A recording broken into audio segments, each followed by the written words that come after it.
Elon Musk ने काम शुरू किया, कोई इवेंचुअल पॉइंट भी होगा। वो ये है कि इंसान मार्स पे जाके रहे। मैं एक दिन स्पेस सूट में रह लूंगा, एक महीना भी रह लूंगा, बट सारी जिंदगी में स्पेस सूट में नहीं गुजार सकता। और इंसान को चाहिए एक ऐसा एटमॉस्फेरिक प्रेशर जो अर्थ पर है। मजे की बात यह है कि मार्स के ऊपर एटमॉस्फेरिक प्रेशर बहुत कम है। सिंगापुर में जो है 2 डोम्स हैं बहुत बड़े बड़े। तो हमने कहा कि यार हम मार्स पे इस तरह के स्ट्रक्चर क्यों नहीं बना सकते। अच्छा, मार्स पे बनाना रिलेटिवली ईजियर है। तो हमने बनाई एक टेक्नोलॉजी जिसको हम कहते हैं crater hap technology, just like a balloon. क्योंकि अगर लोग हंसते नहीं तो इसका मतलब है कोई आइडिया इतना नया था ही नहीं। हर नए आइडिया पे लोग इसलिए भी हंसते हैं क्योंकि उनको राइट अवे समझ नहीं आता। समझ आया होता तो शायद पहले ही हो चुका होता। हम बात करेंगे स्पेस एक्स की। हमने देखा कि पहले जो है वो रॉकेट उड़ते थे, नीचे गिर के तबाह हो जाते थे, सिंगल यूज़ हुआ करते थे। स्पेस एक्स ने एक बड़ी इनोवेशन लेकर आए कि भाई आप उड़ाएं और उसे दोबारा लाके नीचे लैंड कर दें। वो आगे बढ़ते बढ़ते गया, अब स्टारशिप के ऊपर खड़े हैं। स्टारशिप का मकसद ये है कि ह्यूमन को हमने मार्स पे पहुंचा दें। हम यहाँ तक तो देखते हैं कि एलॉन मस्क या स्पेस एक्स काम कर रही है कि किसी तरीके से इंसानों को ज़मीन से उठा के मार्स पे पहुंचा दे, लेकिन मार्स पे वो जाके करेंगे क्या, ये सवाल हमारे जहनों में था, जिसका जवाब मेरे ख्याल से आपने दिया हमें, जो हमने शुरू में बात की मरीख डायनेमिक्स के हवाले से। ज़रा हमें मरीख के बारे में बताएं कि जो आप मरीख डायनेमिक्स के पे काम कर रहे हैं उसका असल मकसद क्या है। मार्स को हम ह्यूमन हैबिटेबल बनाना चाह रहे हैं, वो किस तरीके से बनाना चाह रहे हैं, इंजीनियरिंग उसमें क्या किरदार अदा कर रही है, और हम क्या ये देख रहे हैं कि अगले कुछ 30, 40, 50, 60 सालों में इंसान ज़िंदगी गुजार सकेंगे मार्स पे। नहीं, बिल्कुल ज़बरदस्त बात की आपने जो स्पेस एक्स का जिस तरह से हवाला दिया। ऑफ कोर्स देखें, पहली चीज़ तो मैं इसका जवाब यहाँ से स्टार्ट करूँगा थोड़ा सा और बैकग्राउंड में चला जाऊँगा। और बैकग्राउंड में टेक्नोलॉजी नहीं बल्कि किस तरह से ह्यूमन प्रोग्रेस हुई है। हमेशा देखा जाता है कि कोई एक ऐसा शख्स या ऐसा कोई ग्रुप आता है जो कि एक ऐसी बात करता है जिस पे लोग हंसते हैं, बट उसकी डेडिकेशन उस पॉइंट पे उस चीज़ को ले आती है जहाँ लोगों का हंसना बंद हो जाता है और वो एक चीज़ एक्चुअल रियलाइजेशन की तरफ चली जाती है। और वहीं पे जो है दुनिया में बड़े ब्रेक थ्रूज हुए हैं। क्योंकि अगर लोग हंसते नहीं तो इसका मतलब है कोई आइडिया इतना नया था ही नहीं। हर नए आइडिया पे लोग इसलिए भी हंसते हैं क्योंकि उनको राइट अवे समझ नहीं आता। समझ आया होता तो शायद पहले ही हो चुका होता। तो जिस तरह से एलॉन मस्क ने जब बात की थी कि यार मैं स्पेस ट्रैवल को इतना आसान कर दूंगा, इंसान को ह्यूमन पे पहुंचा दूंगा, मार्स पे जो है इंसान को पहुंचा दूंगा, तो लोग हंसते थे कि ये कैसे पॉसिबल है। बट जब उसने करके दिखाना शुरू किया, उसने रॉकेट को जो है वो रीयूजेबल बना दिया, तो आज शायद वो नासा से ज़्यादा रॉकेट उसके अब स्पेस एक्स के जाते हैं खला में, क्योंकि वो सस्ता हो गया। वो उसका रॉकेट जाते हैं और वापस आके लैंड कर जाते हैं, अगले मिशन के लिए रवाना रेडी होते हैं।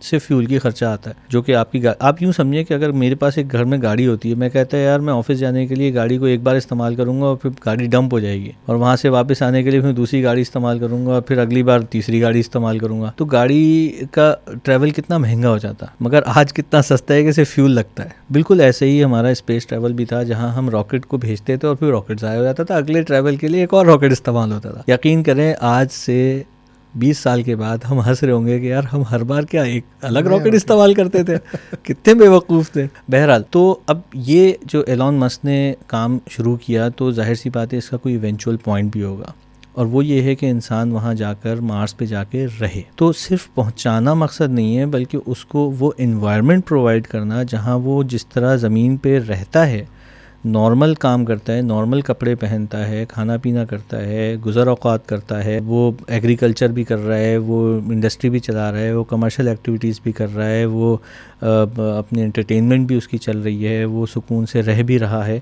ये सारी चीज़ें वहाँ चाहिए होंगी। अब इसके लिए ऑफ कोर्स बहुत सारे दुनिया ने डिज़ाइन सोचे। कुछ डिज़ाइंस हमारे जहन में भी थे। हमने कहा कि यार क्या बेस्ट पॉसिबल वे हो सकता है जहाँ कि इंसान वहाँ पे इस तरह से इस इन्वायरमेंट में रह सके। हमने शुरू में जब आज से कोई 3-4 साल पहले जब ये बातें होती थी, तो we used to look into कि यार किस किस तरह के सोल्यूशन जो हैं लोग सोच रहे हैं।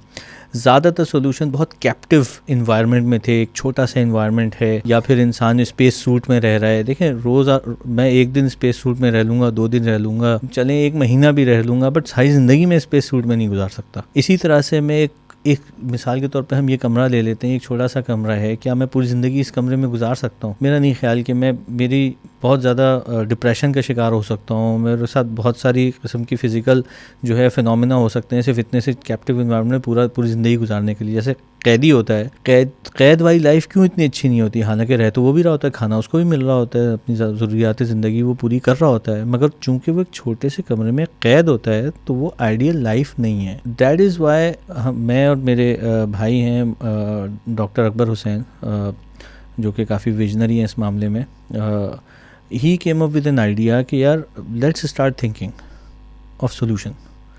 तो हमने वहाँ के एनवायरनमेंट को, मार्स को, जो कि हम ऑफ कोर्स बहुत पहले से ही स्टडी कर रहे थे, हमने सोचा कि यार एक तो बड़े स्ट्रक्चर्स होने चाहिए, इतने बड़े होने चाहिए कि जब उस स्ट्रक्चर में हो आपको फील ना हो कि आप उस स्ट्रक्चर के अंदर मौजूद हैं। वो एक ऐसा स्ट्रक्चर होगा जो कि पूरा इन्वायरमेंट प्रोवाइड कर रहा होगा, उसके अंदर घर, फैक्ट्री, ट्रांसपोर्ट, एवरीथिंग उसके अंदर हो रही होगी। तो we went and started studying large structures, large domes, large ऐसे बड़े बिल्डिंग्स जो कि अंदर से बहुत बड़े वॉल्यूम रखती हों और उसके अंदर जगह हो।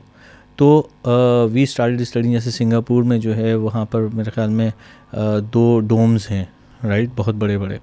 एक जो है वो तकरीबन 160 मीटर्स की लेंथ का है और एक शायद 120 मीटर्स की लेंथ का है, बड़े डोम्स हैं। इसी तरह से दुनिया में और इस तरह के बड़े स्ट्रक्चर्स मौजूद हैं। तो हमने कहा कि यार हम मार्स पे इस तरह के स्ट्रक्चर है, इससे भी बड़े स्ट्रक्चर क्यों नहीं बना सकते। अच्छा, मार्स पे बनाना रिलेटिवली ईजियर है। उसकी वजह ये कि अगर आपने वहाँ पर एक डोम बना लिया और इंसान को चाहिए एक ऐसा एटमॉस्फेरिक प्रेशर जो अर्थ पर है। मज़े की बात यह है कि मार्स के ऊपर एटमॉस्फेरिक प्रेशर बहुत कम है, तो जो भी इस तरह का स्ट्रक्चर बनाएंगे वो अपने वेट के बजाय वो बाहर की तरफ उसका प्रेशर ज़्यादा होगा और आपको उसका वेट जो है वो बर्दाश्त करने की ज़रूरत नहीं होगी, वो ऑटोमेटिकली ऊपर की तरफ लिफ्टेड अप होगा। सिर्फ उसको और कंट्रोल करने की ज़रूरत है, जस्ट लाइक अ बलून, कि वो जैसे वो बारह फूल रहा होता है, ठीक है ना। तो हमने बनाई एक टेक्नोलॉजी जिसको हम कहते हैं क्रेटर हैब टेक्नोलॉजी। क्रेटर हैब क्या है? क्रेटर हैब इन्फ्लेटेबल डोम स्ट्रक्चर्स हैं जो कि क्रेटर पे बनेंगे। अच्छा, मज़े की बात यह है कि मार्स के ऊपर जो ज़मीन तो खैर मैं नहीं कहूँगा, ज़मीन तो ज़मीन पे होती है, वहाँ पे सरफेस जो है वो इतनी सॉफ्ट है कि वहाँ पर बड़े स्ट्रक्चर्स को होल्ड करने की इतनी सलाहियत मौजूद नहीं है, एक्सेप्ट जहाँ पे क्रेटर्स हैं, क्योंकि जो क्रेटर की वॉल होती है वो इम्पैक्ट की वजह से बनती है और इम्पैक्ट की वजह से वो वॉल हार्डन्ड होती हैं। और दूसरा ये कि उनको अंदर की तरफ भी वॉल्यूम होता है, तो एक तरह से आपको सेमी दीवारें पहले ही मिल जाती हैं और उनके ऊपर हमारा जो है वो डोम तामीर हो जाएगा। तो एक बहुत लार्ज वॉल्यूम आपको अवेलेबल होगा, 300 से 500 मीटर्स बड़े डोम होंगे, जिसके अंदर जब आप होंगे तो आपको फील भी नहीं होगा आप किसी डोम के अंदर हैं, वो इतना बड़ा डोम होगा। और वो सारे के सारे जो डोम्स हैं या क्रेटर हैब्स हैं वो सब इंटरकनेक्टेड होंगे उसके अंदर। जिस तरह से ये भी एलोन मस्क ने टेक्नोलॉजी पे काम कर रहे हैं जो हाइपर लूप की है, तो बेसिकली हाइपर लूप्स के साथ कनेक्टेड होंगे, उसमें कुछ अंडरग्राउंड होंगे और कुछ अबव द सरफेस होंगी। और उन्हीं डोम्स के अंदर आपके एग्रीकल्चर, आपकी रिहाइश, आपकी माइनिंग, कमर्शियल एक्टिविटीज़, एंटरटेनमेंट, सब उसी के अंदर मौजूद होंगे। और ये एक नहीं बल्कि हज़ारों लाखों डोम्स हो सकते हैं आगे चलकर। ये वेरी फैसिनेटिंग आइडिया। मतलब अगर हम इंटरप्लैनेटरी ह्यूमन होने का सोचें तो वो अभी हम ये सोच के परेशान होते हैं कि कोई और इंसानी मखलूक इंटेलिजेंट बीइंग है या नहीं है, लेकिन हमारा ही इंटरप्लैनेटरी हो जाना ये बड़ा एक फैसिनेटिंग सा आइडिया है। और जो आपने बात की डोम्स वगैरह की, वहाँ पे ह्यूमन हैबिटेबल बनाने की, अच्छा अब इंसानी रोज़ जैसा आपने भी बात की कि बहुत सारी चीज़ों की ज़रूरत होती है, एग्रीकल्चर भी है, माइनिंग भी है, इसके अलावा और भी, क्योंकि वहाँ पे अगर कोई जाएगा तो रिसर्च वगैरह का काम अलग होगा, तो उसके लिए भी मरीख कोई काम कर रहा है टूल्स वगैरह पे। क्या यहाँ के जो टूल्स हैं वही टूल्स वहाँ पे इस्तेमाल हो सकेंगे या उनमें कोई चेंजिंग चाहिए? इन्वायरमेंट वगैरह का क्या इफ़ेक्ट होगा उन चीज़ों के ऊपर? बिल्कुल, देखें, चूँकि मरीख डायनेमिक्स इस वक्त जो है वो तकरीबन तमाम इंजीनियरिंग सॉल्यूशंस पे काम कर रही है जो कि इंसान को वहाँ रहने के लिए चाहिए होंगे। उसमें पावर का एक बहुत बड़ा सेक्टर आता है कि पावर प्रोडक्शन किस तरह से होगी।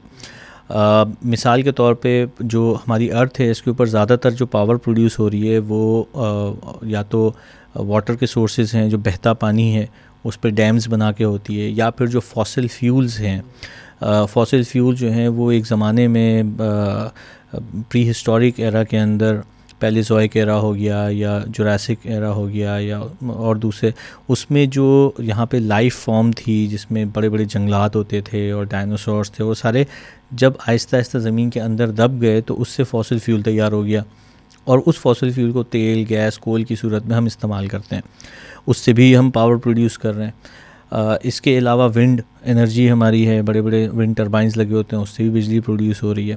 अच्छा, ये जो फैक्टर्स हैं ये सारे मार्स पे मौजूद नहीं हैं। अच्छा, बट मार्स पे दूसरी चीज़ें मौजूद हैं जो जिसका एडवांटेज हम अर्थ पे नहीं वहीं उठा सकते हैं, जैसे कि डेंस परमाफ्रॉस्ट। तो इस तरह के बहुत सारी चीज़ों को लेकर हमने वहाँ पे पावर प्रोडक्शन की भी टेक्नोलॉजीज़ डेवलप की हैं। और ये जो मैं क्रेटर हैब हो गया या ये पावर जनरेशन का, इसको हम मरीख प्रोसेस कहते हैं, ये सारी पेटेंटेड टेक्नोलॉजीज़ हैं। We have been, Marikh dynamics have been granted patents by US Patent Office, which is I think a great deal, because ऐसा नहीं है कि सिर्फ बातें हैं, बल्कि the technology has been approved by the patent office and no one can replicate this without our permission in that case. You have also won some conference around that? We have presented in our multiple conference, बल्कि एक society है, the Mars Society. Mars society actually इस उसकी patronage जो है वो Elon Musk ख़ुद हैं, और उसने एक बुक शाया की है जो कि उसमें काफ़ी सारे सॉल्यूशंस पे का जिक्र किया गया है वहाँ पर मार्स के ऊपर किस तरह से इंसान रहेगा। और उस बुक का जो कवर है उसके ऊपर हमारी क्रेटर हैब की भी तस्वीर है और उसका पूरा एक चैप्टर है मरीख डायनेमिक्स के ऊपर, क्रेटर हैब के ऊपर। तो it's a very well recognized technology now, और hopefully we are very hopeful कि जब इंसान, जैसे आपने पूछा कि क्या इंसान वहाँ वाकई पहुँच जाएगा, बिल्कुल पहुँचेगा, क्यों नहीं पहुँचेगा, आज नहीं कल, 15 साल, 20 साल, टाइम कैन बी डिफरेंट, हम टाइमलाइन शायद आगे पीछे हो जाए, मगर इंसान पहुँचेगा, क्योंकि इंसान की कैपेबिलिटी है कि वो वन वे और दी अदर टेक्नोलॉजी के थ्रू चीज़ें अचीव कर लेता है, right. There was a reason why जब पुराने वक्तों में यकीनन एक जब कोई सिविलाइजेशन होगी और वहाँ पे लोग रहते होंगे और एक समंदर होगा, तो किसी ने सोचा होगा कि यार मैं समंदर की दूसरी साइड पे जाके देखता हूँ क्या है, और वो अगर उस वक्त नहीं जाता तो इंसान इतनी तरक्की नहीं करता। इसका मतलब है कि इंसान की नेचर में है कि वो अपने आप को जहाँ दूसरे इलाक़ों पे पहुँचाता है। इसी तरह से अलास्का में अगर कोई इंसान रह रहा है तो विदाउट टेक्नोलॉजी नहीं रह रहा। अगर इवन हमारा कपड़ा भी टेक्नोलॉजी है, राइट, जो कि इंसान ने डेवलप की, कोई और जो है जानवर डेवलप नहीं कर सका ये। तो आज अगर अलास्का में भी बंदा रह रहा है, कोई इंसान रहा है, तो विद टेक्नोलॉजी रह रहा है। तो टेक्नोलॉजी इतनी एडवांस हो जाएगी कि इंसान इंटरप्लैनेटरी हो जाएगा। तो ये वाले जो सोल्यूशन हमने दिए हैं ये वेल रिकॉग्नाइज हो चुके हैं अल्हम्दुलिल्लाह, और जब इंसान वहाँ पहुँच जाएगा तो आई एम श्योर कि इनमें से बहुत से जो है एक्चुअली वहाँ इम्प्लीमेंट हो रहे होंगे। जहाँ तक टूल्स और उन सब की बात की, बिल्कुल ये सारी चीज़ें जो कंस्ट्रक्ट करेंगे वहीं पर कंस्ट्रक्ट होंगी, यहाँ से कंस्ट्रक्ट होके नहीं जाएंगे। तो इसका मतलब है कि सारे रिसोर्सेज वहीं के होंगे और वहीं पे इस्तेमाल हो रहे होंगे, चाहे वो रॉ मटेरियल हो, चाहे वो उसके लिए जो भी टूल्स एंड टेक्नोलॉजीज़ चाहिए हो। तो वहाँ पे मिनरल्स या जितनी भी धातें वगैरह हैं वो वहाँ मौजूद हैं उसकी कोर में, मार्स की, या फिर या रॉ मटेरियल यहीं से लेके जाया जाएगा? देखें, बहुत सारा तो ऑलरेडी वहाँ मौजूद है ही। प्लैनेट्स, चूँकि मार्स भी एक बड़ा प्लैनेट है, अर्थ से थोड़ा छोटा है, but still it's a Rocky planet, और जिस तरह से तमाम एलिमेंट्स जो हैं अर्थ पे ही मौजूद हैं वहाँ पर भी मौजूद हैं। हाँ, उनकी ऑफ कोर्स जो परसेंटेजेस हैं वो शायद फ़र्क होंगी, वहाँ शायद आयरन ज़्यादा है यहाँ के मुकाबले में, बट सिलिकॉन वहाँ भी मौजूद है। इसी तरह से और भी मेटल्स वहाँ मौजूद हैं। अरे it's very fascinating to imagine के वो किस किस्म की लाइफ होगी, बट टाइम विल टेल।